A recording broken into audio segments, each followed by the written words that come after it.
আসসালামু আলাইকুম রহমতুল্লাহ। শাহিন ভাই কেমন আছেন? ওয়ালাইকুম সালাম রহমতুল্লাহ বারাকাতুহ। আলহামদুলিল্লাহ ভাই, কেমন আছেন আপনি? আলহামদুলিল্লাহ। তো যা হোক, আজকের যে আলোচনা সমালোচনা যে বিষয় নিয়ে, সেটা আমরা জানি আপনি অনেক জ্ঞানের অধিকারী, অনেক জ্ঞানী গুণী একজন ব্যক্তিত্ব।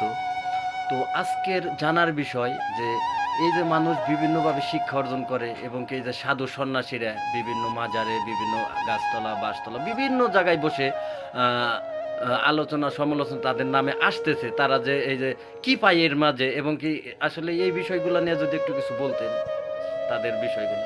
আসলে কি, আমরা জন্ম থেকেই অন্ধকারে। আমরা জ্ঞান অর্জনের জন্য আমরা কেউ স্কুলে লেখাপড়া করি, কেউ মাদ্রাসা লেখাপড়া করি, কেউ বিভিন্ন জায়গায় থেকে আমরা জ্ঞান অর্জন করি। আসলে জ্ঞান বিষয়টা হলো আলো।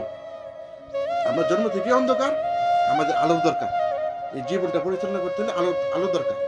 তো আমরা একভাবে বিষয়ে জ্ঞান অর্জন করি। ওই জ্ঞান দিয়ে আমরা চলাফেরা করি আসলে।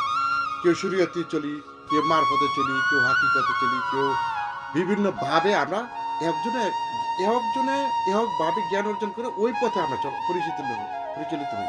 অর্থাৎ শরীয়ত অর্থ কি? শরীয়ত হলো সরা, অর্থাৎ জারি, অর্থাৎ রাস্তা, মানে সহজ সরল রাস্তা। আমরা এই বিষয়ে সহজ সরল রাস্তা কি? যেমন আমরা একটা পথ, আপনি ঢাকা যাবেন, 10টা জায়গা, টাঙ্গাইল থেকে আসবেন একটা রাস্তা, ঢাকা গাজীপুর থেকে যাবেন একটা রাস্তা, মানিকগঞ্জ থেকে একটা আসবেন একটা রাস্তা। বিভিন্ন রাস্তার মূল কেন্দ্র হলো ঢাকা। তো এমনই আর কি, আমাদের মূল বিষয় হলো জ্ঞান অর্জন করা। তো এই বললেন যে আপনি যে ফকির কন বা দরবেশ কন বা এগুলি হলো আপনার আত্মা অন্ধকারে, আমরা জন্মের থেকে আত্মাটা অন্ধকারে নিমজ্জিত। এই আত্মাকে আলোকিত করার জন্য আমরা বিভিন্নভাবে মাজার কন, অলিয়াল্লাহ কন, দরবেশ কন, বিভিন্নভাবে আমরা এইগুলি আমরা জ্ঞান অর্জন করি, আলো পাই। আল্লাহ আলো, আল্লাহ কি? আল্লাহ আলো, আল্লাহ নূর। আমরা ওই আল্লাহর যে ধারণা, রাসূলের যে পথ, আলো, এই রাসূলের পথে আমরা চলাফেরা করার জন্য, আল্লাহর পথে চলাফেরা করার জন্য, সৎ পথে চলাফেরা করার জন্য আমরা মূলত আমরা জ্ঞান অর্জন করি।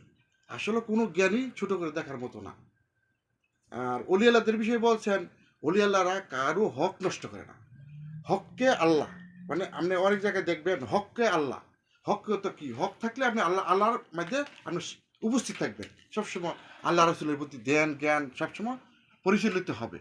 তো অলি আল্লাহরা কারো বদনাম বলে না, গীবত বলে না, পরনিন্দা করে না, পরনিন্দা সবসময় পরিহাস করে।